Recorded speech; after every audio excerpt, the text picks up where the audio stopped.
കാറ്റിനെ കുറിച്ചുള്ള രസകരമായ കുറച്ച് വസ്തുതകൾ. ഉയർന്ന മർദ്ദമുള്ള പ്രദേശത്ത് നിന്ന് താഴ്ന്ന പ്രദേശത്തിലേക്ക് വായു നീങ്ങുമ്പോഴാണ് കാറ്റ് രൂപം കൊള്ളുന്നത്. രാവും പകലും തമ്മിലുള്ള താപനില വ്യത്യാസങ്ങൾ കാറ്റിനെ സൃഷ്ടിക്കുന്നു. ഭൂമിയുടെ ഭ്രമണത്തിന്റെ ഫലമായ കോറിയോലിസ് ശക്തിയാൽ കാറ്റ് സൃഷ്ടിക്കാൻ കഴിയും. കാറ്റിന് 161 km/h വേഗതയിൽ എത്താൻ കഴിയും.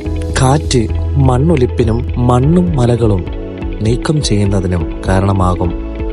കാറ്റിന് വിത്തുകൾ, കൂമ്പോള, പ്രാണികൾ എന്നിവയെ ചിതറിക്കാൻ കഴിയും. കാറ്റിന് കാറ്റ് ടർബൈനുകൾ വഴി വൈദ്യുതികൾ ഉൽപ്പാദിപ്പിക്കാനും കഴിയുന്നതാണ്. ഇന്നേ വരെ ഭൂമിയിൽ ഏറ്റവും ഉയർന്ന അളവിൽ കാറ്റുകൾ രേഖപ്പെടുത്തിയത് 253 ആണ്. മൗണ്ട് വാഷിംഗ്ടണിലാണ് ഇത് രേഖപ്പെടുത്തിയത്.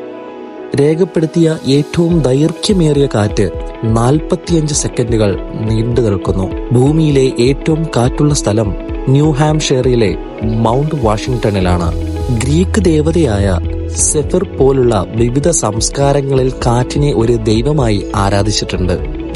സാഹിത്യം, കല, സംഗീതം എന്നിവയിലൂടെ എണ്ണമറ്റ സൃഷ്ടികൾക്ക് കാറ്റ് പ്രചോദനം നൽകിയിട്ടുണ്ട്. മാറ്റം, സ്വാതന്ത്ര്യം, ആത്മീയ വളർച്ച എന്നിവയുടെ പ്രതീകമാണ് കാറ്റ്.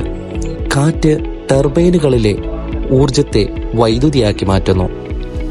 വെള്ളം പമ്പ് ചെയ്യാനും ധാന്യം പൊടിക്കാനും നൂറ്റാണ്ടുകളായി കാറ്റാടി യന്ത്രങ്ങൾ ഉപയോഗിക്കുന്നു.